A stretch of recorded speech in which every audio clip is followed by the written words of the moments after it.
오늘은 여러분 성령 강림주일입니다. 기독교 교회력에 있어서 중요한 절기 세 가지가 있는데 그 첫 번째로 성탄절입니다. 예수님이 이 세상에 오신 생일날이에요. 두 번째로 부활절입니다. 예수님께서 죽음에서 부활하심으로 복음의 내용이 교회에 전달되게 됩니다. 그리고 세 번째는 뭐일 것 같아요? 성령 강림절입니다. 여러분, 성령 강림절은 교회가 태동하게 된 어쩌면 교회 생일이기도 해요. 예수님께서 승천하시면서 보혜사 성령님을 보내주신 날을 기념하는 절기가 성령 강림절입니다. 어쩌면 저와 여러분에 있어서 오늘 이 성령 강림절기가 우리 신앙의 가장 중요한 절기. 사랑하는 우리 한마음교회 성도 여러분, 지금은 성령 시대입니다. 성령 시대에 성령님이 계시지 않는 신앙생활은 인생의 가장 큰 위험이고 불행입니다. 그래서 우리는 2021년 이 성령 강림주일에 다시 한번 강력한 그런 성령 충만한 믿음의 역사가 오늘 저와 여러분이 일어나시기를 주의 이름으로 축원드립니다. 오늘 16절 말씀에 예수님께서는 우리 인생에 가장 필요하신 분을 소개해 주셔요. 여러분, 부모님이 마지막 임종 때 유언을 남길 때 가장 중요한 것을 말합니다. 예수님께서 이제 제자들의 곁을 떠나야 되는데, 제자들을 두고 떠나야 되는데, 이 제자들에게 있어서 가장 중요한, 그리고 가장 필요하고 가장 중요한 분을 소개하는데 그분이 바로 다른 보혜사입니다. 다른 보혜사는 기존의 보혜사를 전제로 하는데 기존의 보혜사는 예수 그리스도를 말합니다.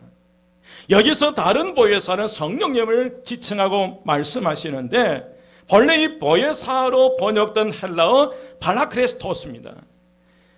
바라클레토스인데 이 바라클레토스라는 말은 옆에 계시도록 부름을 받은 자입니다.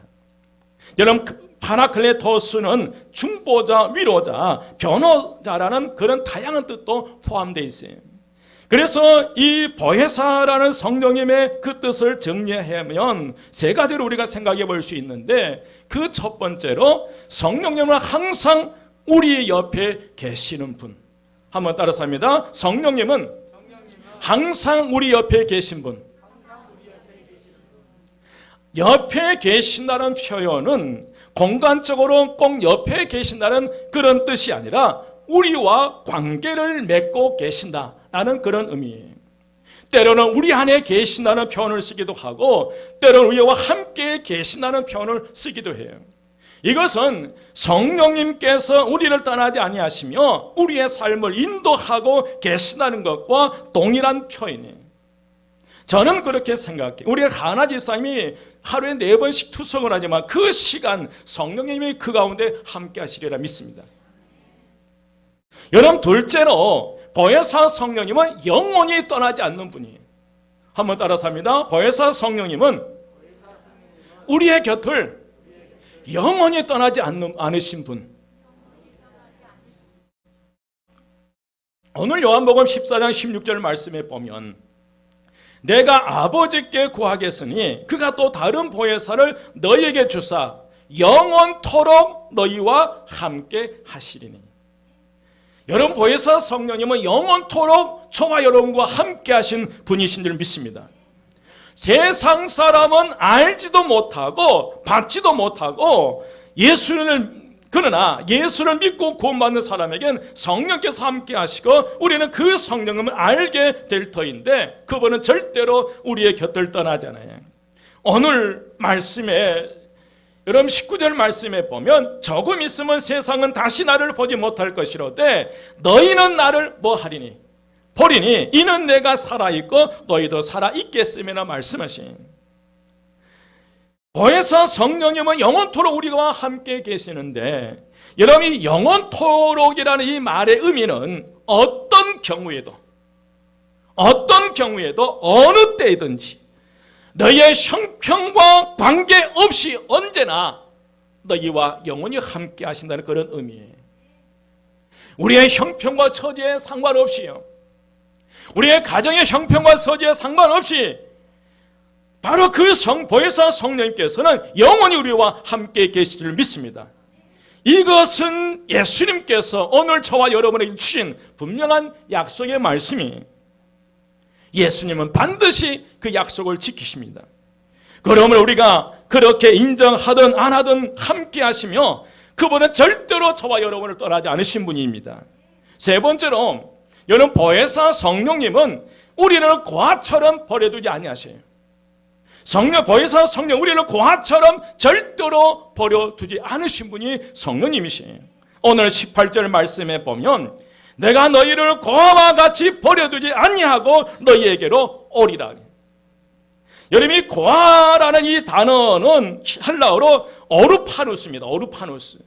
이 오르파누스라는 이 단어는 고대 로마에서 고아뿐 아니라 주인을 잃은 노예들, 스승을 잃은 제자들을 다 포함해서 오르파누스라고 불렀어요. 그런데 이 오르파누스를 더 넓은 의미에서 살펴보면 상실감에 빠진 사람, 소외된 자를 다 포함하고 있어요. 그래서 상실감에 사로잡혀 있고 소외된 모든 이들을 고아처럼 버려두지 아니하시고 주님께서 반드시 우리에게 오신다라고 말씀하셨어요. 그러면 여러분, 보혜사 성령님은 어디에서 우리를 도와주실까요? 보혜사 성령님은 어디에서 우리를 도와주실까요? 여러분, 어떨 것 같아요? 옛날에 한 동네에 꼬마가 지나가신 그 할아버지를 보았어요. 이 꼬마가 그 할아버지 시험이 궁금한 거예요. 그래서 꼬마가 대뜸 버릇없이 그 할아버지는 주무실 때에 그 수염을 이불 속에 넣고 주무세요? 아니면 이불 밖에 내놓고 주무세요? 이 할아버지가 금방 대답할 것 같은데 대답을 못 하겠던 거예요. 한 번도 생각을 해본 적이 없거든요. 내가 수염을 이불 속에 넣고 잘까? 밖에 내고 잘까? 그래서 그 자리에서 즉답을 못하고 그 꼬마에게, 꼬마야, 내가 오늘 밤 한번 잠을 자고 난 다음에 내일 말해줄게. 그리고 이제 집에 간 거예요. 그날 저녁에 잠을 자는데 수염을 이불 속에 넣으면 너무 답답한 거예요. 그리고 또 수염을 이불 밖으로 내면 너무 또 이상한 거예요. 그래서 수염을 이불 속에 넣었다 밖에 뺐다 하다가 날이 새버린 거예요. 30년 동안 달고 다니는 이 수염이지만은 그게 수염이 이불 속에 있는지 이불 밖에 있는지 생각도 안 해봤다는 거예요. 여러분, 한번 생각해 보셨어요? 내 안에 성령님이 계시는지, 성령님이 계시지 않는지, 내가 성령을 받았는지, 성령을 받지 않았는지 한번 여러분 고민해 보셨어요? 성령님은 우리 안에 거하신 줄 믿습니다. 17절 말씀에 보면 그는 진리의 영이라 세상은 능히 그를 받지 못하나니 이는 그를 보지도 못하고 알지도 못함이라. 그러나 너희는 그를 아나니 그는 너희와 함께 거하시며 또 너희 속에 계시겠습니다. 어디에 계시겠다는 거예요? 너희 속에. 너희 속에. 여러분, 옆에 분에게 얘기해 주십시오. 당신 안에 성령님이 계십니다. 아멘. 거하신다라는 이 원어의 뜻은 머무르다는 의미입니다. 그래서 성령님은 어디에 계실까? 내 안에 머물러 계신다는 거예요. 그런데 여기에 머리에 계실까? 이 가슴에 계실까? 장에 계실까? 그건 저는 모르겠어요. 그러나 분명한 사실은 우리는 영과 혼과 육으로 되어 있다는 거예요. 우리의 몸이에요. 우리의 몸의 신체의 어느 부분인지는 알 수 없지만 그러나 분명한 사실은 우리 안에 영이 있고 그 영 안에 성령님이 거하신 줄 믿습니다. 그래서 여러분 기억하십시오. 성령님은 밖에 계시는 분이 아니고 성령님은 저 멀리 계시는 분이 아니에요. 이 10절 말씀입니다. 이 10절 말씀 한 목소리로 봉독합니다. 다 같이 시작. 그날에는 내가 아버지 안에, 너희가 내 안에, 내가 너희 안에 있는 것을 너희가 알리라. 아멘. 예수님께서 말씀하시는 그날은 십자가에 죽으시고 부활하셔서 승천하신 후를 말씀하시니, 다시 말씀드리면 오순절에 보혜사 성령께서 강림하신 후를 말씀하시니, 그때 예수님께서 하나님 안에, 우리는 예수 안에, 예수님께서는 우리 안에 거하신다고 분명히 말씀하시나요?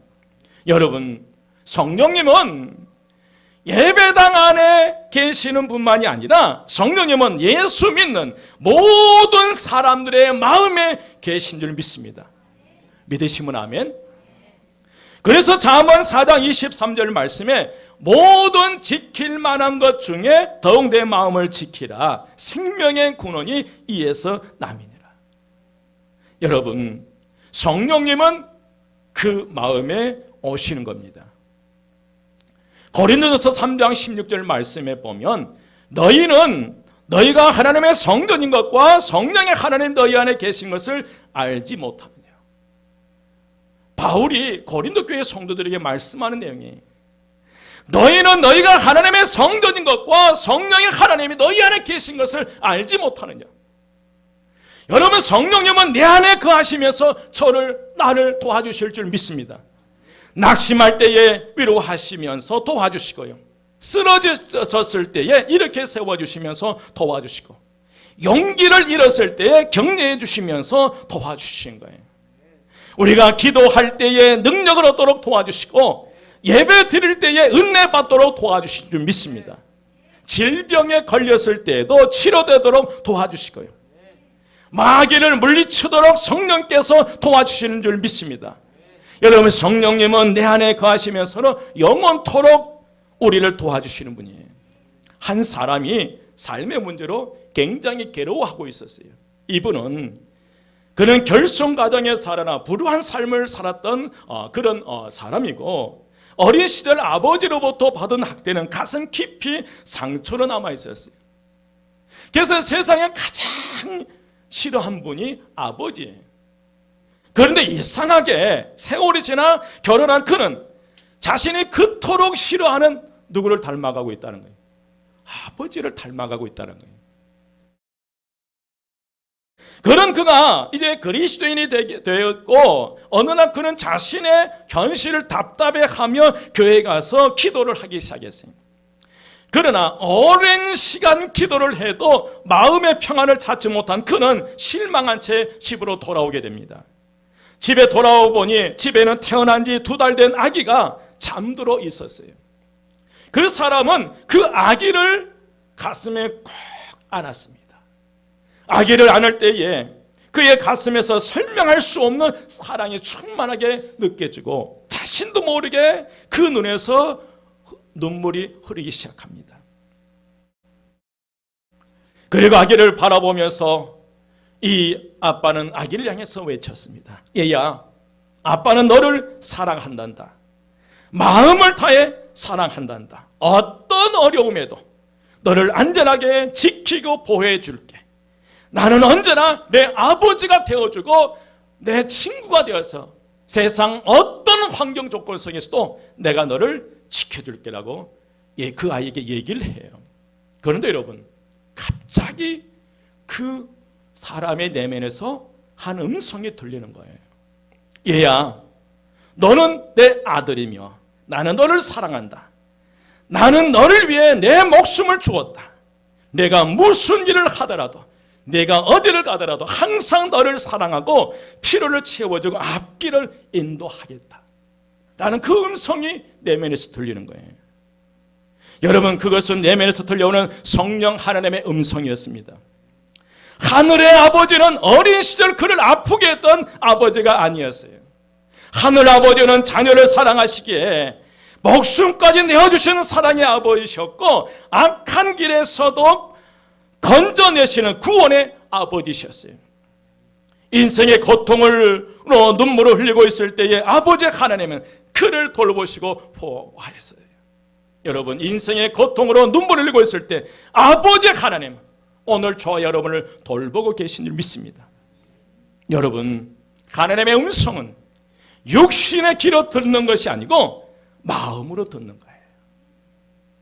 우리는 육신의 귀로 들리는 그 소리 때문에 얼마나 실망하고 좌절한지를 몰라요.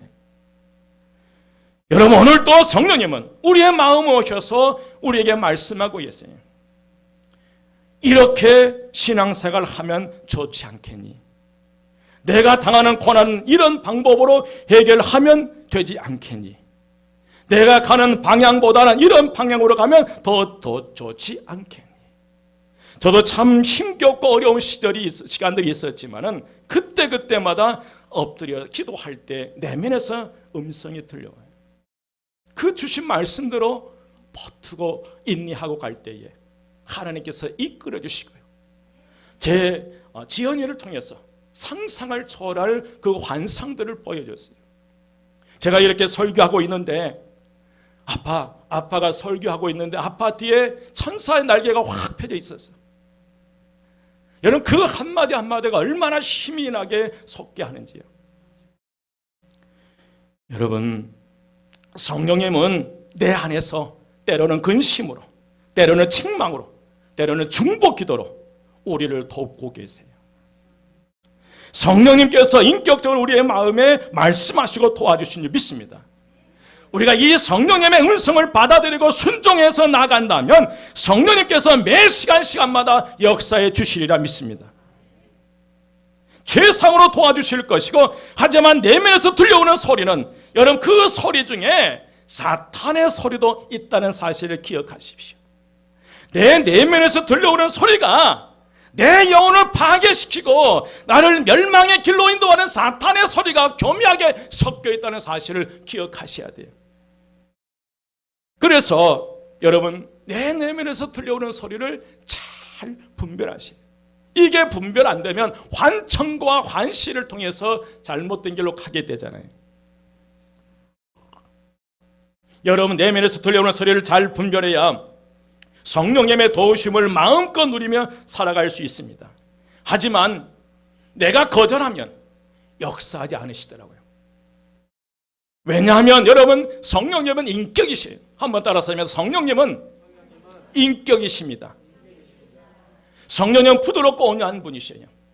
오늘 저와 여러분이 조금만 제가 거리끼게 하고 거절하면 성령님이 역사하지 않으시더라고요. 말씀하지 않으시더라고요. 여러분, 성령님이 안에서 말씀하지 않을 때 얼마나 답답한지 몰라요. 요즘 제가 그래요. 계속 제가 불안해요. 왜 불안하지? 계속 기도. 하나님, 왜 내가 불안해합니까? 주님, 내가 왜 불안해합니까? 이게 불안해하고 두려움이 이게 무슨 의미입니까? 계속 물어요. 그게 때로는 안 좋은 일이 일어날 때도 있고 그러더라고요. 계속 이제 그 두려운 마음이 생기면 저는 기도하기 시작해요. 하나님, 내 가정, 내 교회 성도들에게 어려움 없도록 지켜주시오. 이 기도를 하게 돼요. 여러분, 성령님은 인격이셔요. 부드럽고 온유한 분이셔요. 우리가 그 성령님을 인정해 드리고 존중하게 되면 성령님은 강력하게 우리 안에서 역사하십니다. 여러분, 성령님은 출렁거리는 어떤 물질이 아닙니다. 희뿌연 연기 같은 분이 아니에요. 우리에게 에너지를 주시기도 하지만 그렇다고 성령님의 에너지는 아니세요. 성령님의 인격이세요. 성령님은 부드럽고 온유하신 분이세요. 그래서 내가 연약하고 부족하다고 해도 성령님께서 도와주신 것을 깨닫고 성령님을 모시고 성령님의 음성대로 순종하면 성령께서 강력하게 도와주심을 느낍니다. 하늘의 능력으로 도와줄 것입니다. 여러분, 세상과 비교할 수 없을 정도로 도와주실 줄 믿습니다. 여러분, 성령님의 도우심을 받는 것을 욕심내십시오. 한번 따라서 합니다. 성령님의 도우심을 욕심내자. 다시 한번, 성령님의 도우심을 받는 것을 욕심내자. 여러분, 성령님을 모시고 사는 생활에 집중하셔야 돼요. 저는 그래요. 우리 하나쌤이 와서 간증했지만 그 모든 것이 성령의 인도하심이 있었기 때문에 저는 알아요. 하나집 12년 동안 하나집사를 보았는데 어떤 어려움 속에서 때로는 암으로 수술해야 될 때도 있어요. 그 어려움 속에서도 묵묵히 이겨가더라고요. 혈압이 갑자기 올라서 교회에 못 올 때도 있고. 그럼에도 불구하고 성령님이 인도하고 계신 저는 느껴요. 오늘 우리 모든 성도들이 성령의 인도하심을 받으시기를 주의 이름으로 축원드립니다. 여러분 신앙생활의 가장 큰 위험을 뭐라고 생각합니까? 여러분의 인생의 가장 큰 위기는 뭐라고 생각해요? 여러분의 가정에, 우리 교회의 가장 큰 위험은 뭐라고 생각합니까? 구세군 장시자 윌리엄 부스라는 분이 한 신문 기자로부터 질문을 받았어요. 다가오는 미래에서 가장 큰 위험은 무엇입니까? 여러분 이런 질문을 받았을 때 뭐라고 답변하시겠어요? 다가올 미래의 가장 큰 위험이 뭐냐고 질문을 받으면 내 자녀들이, 나 또 주변 사람들이 다가올 미래의 가장 큰 위험은 무엇입니까? 라고 물으신다면 어떻게 답변하시겠어요? 그분이 윌리엄 불스라는 분이 대답하기를 첫 번째로요, 기독교가 회개를 외치지 않는 기독교가 되는 거예요. 기독교가 뭘 외치지 않는 것? 회개를 외치지 않는 거예요. 두 번째로 예수님이 없는 기독교를 소개하는 거예요. 누구 없는 기독교? 예수님이 없는 기독교를 설교하는 거예요. 기독교를 가르치는 거예요. 세 번째로 지옥이 없는 천국을 소개하는 거예요. 제가 며칠 전에 한 아이 이렇게 밤마다 이제 기도를 하는데 제가 어른 말을 해가지고 큰 실수를, 천국과, 그 아이에게 천국과 지옥을 얘기했어요. 이게 지옥 얘기했더니 그 아이가 막 운다는 거예요. 제가 얼마나 미안하고 당혹스러웠던지.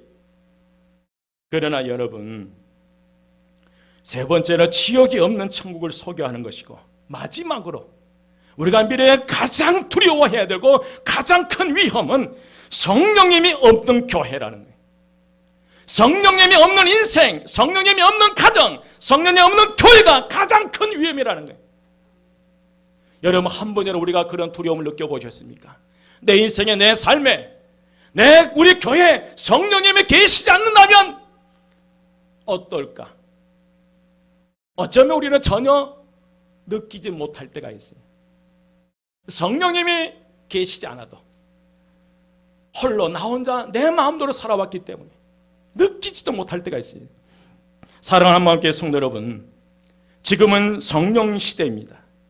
예수님께서는 우리 인생에 가장 필요한 분이 보혜사 성령님을 소개해 주셨어요. 여러분, 우리 예수님께서 마지막 제자들을 곁을 떠나는데 그 제자들 가장 필요한 게 뭐였을 것 같아요? 이 제자들이 이 땅에 남아서 온갖 핍박과 고통과 괴로움 속에 살아가야 할진데 정말 이들에게 필요한 것은 보혜사 성령님이셨어요. 오순절 마가다락방에 하늘 문이 호련히 열리고 하늘로부터 바람이 임하게 강력한 성령의 바람이 불기 시작하고 불이 여처럼 각 심령 속에 성령의 불이 떨어질 때에 그들은 성령의 바람과 성령의 불을 받고 망문을 타고 박차고 나가서 예수는 그리스도라고 외치기 시작했어요. 여러분, 우리 인생의 가장 복된 삶을 살아갈 수 있는 비결은 우리와 영원히 함께 하시는 보혜사 성령님과 동행하는 거예요. 구원은 믿음으로 받는 거예요. 천국은 믿음으로 가는 거예요. 그러나 여러분, 구원 받고 우리 인생이 끝나면 얼마나 불행해요. 예수님을 통해 주신 구원만으로 내 인생을 산다면 얼마나 힘이 없어요. 매력이 없어요. 그래서 예수님께서 마지막 하시면서 보혜사 성령님을 그들에게 보내주신 거예요.